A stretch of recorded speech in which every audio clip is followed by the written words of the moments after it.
everyone, welcome back. For you today is the new Nomad Cosmetics Speakeasy palette. This palette is a vibe. I like red and I like shimmer, and I love velvet. I love velvet clothing. I love velvet everything, and this palette, the feel that you get when you're holding this palette is velvety, but then you have this beautiful gold art deco design on top of the velvet. Now, the packaging, stunning. What about the inside of the palette? I have 5 looks for you guys so that you can kind of make up your mind, is the inside as good as the outside? Here's what the inside looks like. The inside is beautiful, but it's very different from the outside. You have this super vibrant red and gold, and then inside what you have are more like neutral leaning shades. You have some cooler tone purple and green shades that are a little bit on the neutral leaning side, and then you have a couple of warmer shades. And I don't know if I'm mad about that. I think it's kind of nice to have a very vibrant packaging, but then kind of to balance that out, inside you have shades that are a little bit more toned down. So I think they create a nice balance for each other. I do want to emphasize that the inside is not a very colorful, in-your-face, vibrant color story. You know, in your mind when you look at the outer packaging, or if you have other Nomad palettes that are really colorful, pigmented, you might be kind of programmed to just automatically think that you're gonna get a very colorful palette, and that's not the case here. So I just wanna set your expectations appropriately that the color story in here is very neutral leaning and it's more subtle. When I think of the 1920s, I think of glitz and glam, and I feel like this palette totally fits that vibe. But I'm gonna let you guys decide how you feel by showing you 5 looks. And I did get this palette with my own money. It was not given to me in PR. I would love to get on Nomad's PR because I've really been enjoying this brand. It's a fun brand. Like, each palette has a destination and it's just fun. I'm getting a little bored of Natasha Denona, and I'm a big fan of Natasha Denona, but I'm craving more fun in my life, and these days indie brands seem to be bringing the fun. I don't want to hold you guys off any longer. Let me show you the 5 looks. Let me know which look you end up liking the best. I'm also showing you this look. This is going to be the last look that I'm going to show you that I have on my eyes. And if you haven't yet, make sure to subscribe right now. And hit that bell notification so you actually get notified when I upload a video. Let's get started. All right, I'm going to start off with this purple shade in the corner for the crease. These look so nice and soft. Seems like the formula is like on the tackier side. So as soon as you put the shade on your eye, the shadow is gonna stick onto your eye. But it's not a problem when it comes to blending. So pretty nice formula. Next, I'm going into the shade right next to it called Knock and Speak Easy. Good one to create some depth. The shadows are so easy to work with that I'm not even worried about my brush. This is nice because this week I worked with Makeup Revolution formula, some other brands, and all those brands, their mattes were not that pigmented and like nice and creamy. So I did struggle with some of the formulas I tried out in the last couple of weeks. And this is just feeling so nice. with how easy it is to use. I'm gonna go another shade right next to it. It's called Capone. Cool tone brown slash gray. And I'm just putting that in the outer V. I'm gonna take these two in the middle, this green shimmer shade and this green matte shade. Wow. That's pretty. Now I'm gonna take the matte green shade, put it into the inner part of the eye. That was so easy, so effortless. I'm just gonna go in with Capone. Put that in the outer part of my lower lash line. Then I'm gonna take Knock and Speak Easy into the middle of my lower lash line. And then I'm gonna take the crease shade, which is called Blind Pig, in towards more like my inner part of the lash line, but not going all the way into the inner corner. Because in the inner corner, I'm gonna bring in the matte shade a little bit more.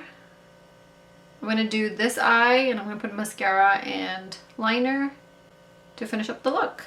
Because this was more green focused, I think I'm gonna do something more towards the reds in here.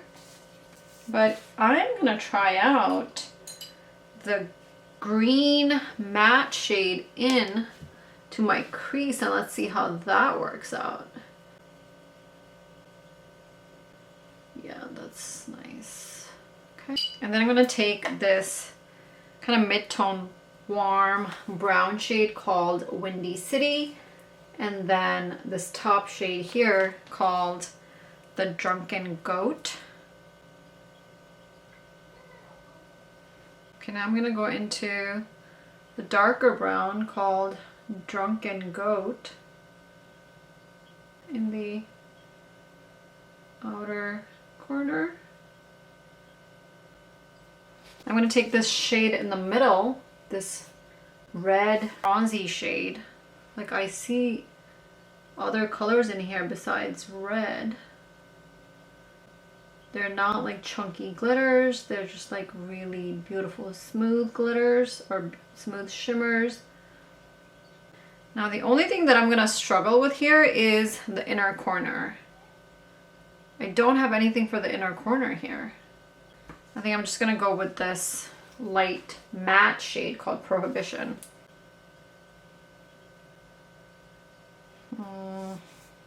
I think I'm just gonna try to mix the matte and the shimmer, and maybe I'll take some of this white shimmer. You only see the white in the pan, but it's actually white and pink. Now I'm taking this shade Absinthe House in the corner here, this matte shade, and I'm putting it in the lower lash line. Alright, so I'm gonna take this shade that I thought was white, which is actually a white plus pink. I'm just gonna kind of continue with it. Put it in the inner corner.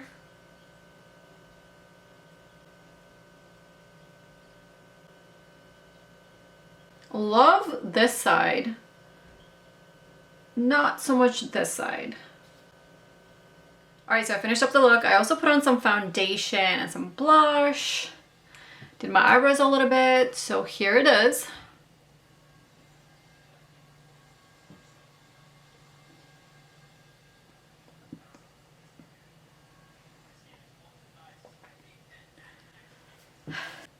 Both looks, I feel like, look good. But this side with the bronzy shades, that's a little bit more typical. I didn't feel anything special about it, even though it's pretty. But this side with their green, I am just totally in awe. I don't have anything in my collection that's this particular shade of green. It's a very different kind of green. And I just love how it blends in with the very grayish, grungy purples. I just think it's so beautiful. And for this eye, I did go back in and I applied the pink shade more. I felt like my eye was looking a little too dark and I wanted to bring more brightness. So I did apply more of the pink shade here. Alright, for this look, I really want to stick around this side with the purples. I'm just going to work from light to dark. Here's the lightest shade, of purple. Here's a darker one, and then another more darker, and the darkest. And with the lightest shade, I'm going to go into the inner part of my eye right here in kind of like the bone area. I'm going to take the same shade into the brow bone. And I'm just going in with the purple that's a little bit darker. And I'm applying it close to the crease, but actually on the brow bone part more than the actual crease. Okay, so now I'm going to take the even darker purple here in the corner called Blind Wig, and I'm going to go more into the crease, onto the lid as well, in the outer part. And I'm going to switch over to a smaller brush, and I'm going into the darkest purple shade. I have this purple shimmer in the middle and then another purple one right next to it. It's really pretty. Lighter purple, and apply it in the inner part of the eye. I think I'm going to go with this Drunken Goat shade. This cool tone brown. I'm going to bring the brown up to the lid as well, just a little bit, near the lash area. I'm just taking that light purple shimmer shade and just applying it more in the inner corner. Let's do the other eye. I want to do something simple. So I'm going to go into Absinthe House right here. It's just such a really pretty brown, kind of like mustard shade. It's just a really nice color, and it's applied so nicely, so easily. If I go with the warmer brown, and I'm gonna just take the green shade, apply that in the inner part. I'm just bringing that same mustardy brown shade into the lower lash line.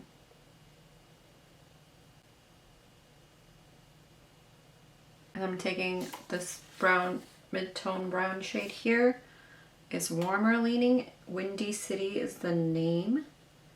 And just putting it in the outer part of the lash line. I'm gonna go finish up the looks with liner and mascara, and I'll be right back. Alright, so here are the finished looks. Here's the green and the brown one, and then the purple one.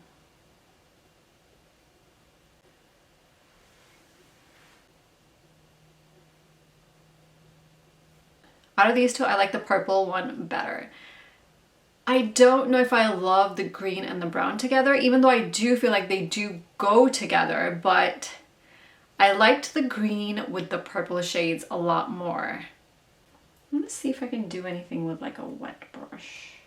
Let's see, if I take the green and I wet my brush, I wanna see how much more impact can I get. Yeah, that's definitely a lot more vibrant for sure, this side.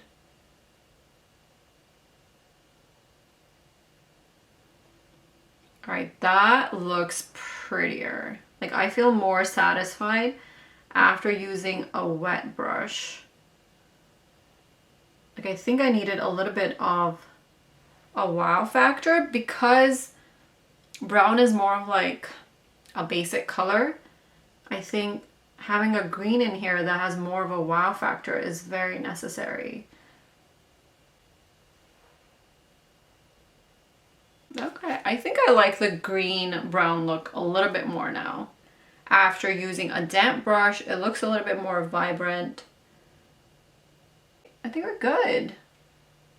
Let me see if I can do something else to make this a little more interesting. I'm gonna spray this brush here from e.l.f. It's like a really nice precision brush, and I'm gonna take that matte green shade. And I'm gonna put that in the inner corner. Oh, I like that. I brought the inner corner shade into like my crease area a little bit too.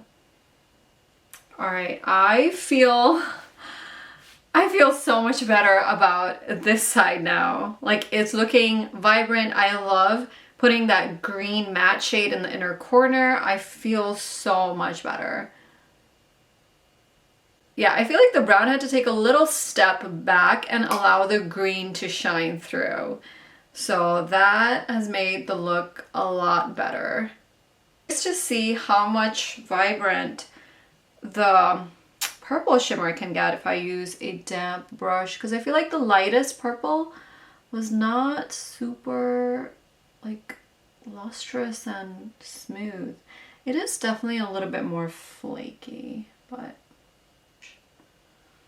yeah, you definitely can see the difference. Yeah. So this is what the shades are looking like after using a damp brush. I feel like the shimmers have come alive. All right, I'm gonna have one more look for you guys and then I will give you my final thoughts. All right, so this is my last look. We already know that I love the combination of the green and the purple. I was struggling with the green and the brown together, but I'm gonna give the green and the brown another shot. So let's come up with something. First, I'm gonna go in with the lightest shade here called Prohibition. I'm just gonna apply that in the inner part of the eye. And then I'm gonna go in with Absinthe House right here in the corner, the sort of mustardy brown shade. And I'm gonna apply that into the crease. I'm gonna go in with this mid-tone brown right here called Windy City. And apply that on the outer part of the lid. Darkest brown shade in here. And place that in the outer V.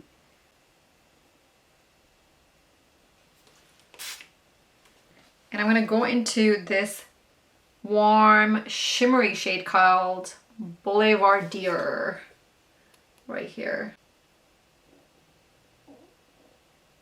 I'm gonna spray another brush and I'm gonna take the green shade and I'll put that from the inner corner all the way to the center.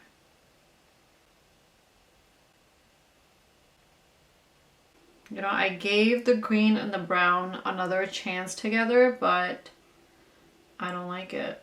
I'm just gonna put purple in the middle here. It's a shade called Aviation. Now I'm taking this shade here that looks white, but has pink in it. And I'm actually gonna layer it on top of the brown. Blend these in together. For my inner corner, I'm gonna go in with that white pinky shade. I'm also gonna bring that bronzy gold shade into the lower lash line. So I'm going to put on some liner, some mascara, and I'll be right back. Here's the final look. I really like it. When I was applying the shades, I was getting worried that the colors don't work well together, but it seems like they kind of like blended into each other. And in my waterline, I used two liners. First, I went in with this LA Girl Shockwave liner. It's in the shade Dragon, but I didn't like the green. So then I went in with this Moira liner. This one is in the shade Zora. Really pretty. Both of them are actually really nice, but I really like Zora. It has a little bit of sheen or shimmer to it. I like my look. Here are the swatches. I put all the purples together so you can see them side by side. And you can just see from the swatches how soft the matte shades are. This is that mustard brown shade that I was talking about. I love that color so much. Really beautiful, unique colors. My final thoughts on this palette. Love the packaging, but now when it comes to the inside, even though it gives me very glitzy glam vibes, you do have to understand that most of the palette is matte shades. So there's 10 matte shades in this palette and only 5 shimmers. So it is a little bit limiting on kind of how many looks you can create with this. Unless you're gonna go for a lot of different matte shades. I do feel like I had to be a little bit more creative, think a little bit out of the box to try to get different looks from the palette. I'm personally still very happy to have it in my collection. And for me personally, it was such a relief to use matte shades that are so easy to work with. I was getting really frustrated with the Makeup Revolution palette, with the mattes, and also with some of the Profusion mattes. And it was just such a relief to be able to use mattes and not have them like just swipe away, or mattes that are not pigmented. The mattes in here, what you see in the pans is what you get on the eyes. At the end of the day, the quality in this palette is exquisite. So I just wanted to make sure that I clearly set your expectation of what you're going to get. You're going to get a very stunning outer packaging. Inside, you're going to get very high quality mattes with shimmers that are not the most stunning, outstanding shimmers, but at the same time, they're also really beautiful shimmers. And they're not like flaky, chunky. You're not gonna get like fallout everywhere. The shimmers are easy to use. The mattes are easy to use. And then lastly, with regards to the color story, it's not a very colorful palette. You're going to get something that's a little bit on the subtle side. So if I am dressing up for an Indian wedding, this is not the palette that I would reach into. But if I am dressing up for any other special occasion, whether it's dinner, whether it's a work nighttime event, maybe a cocktail party, any occasion where I want the glam but not super vibrant and colorful. I hope this review was helpful for you guys. I will leave the link down below. It might be affiliate link. I don't know. But if it does, I will make a small commission, and I will appreciate you very much because it helps support my channel. Thank you. And if you haven't already, make sure to subscribe. Bye.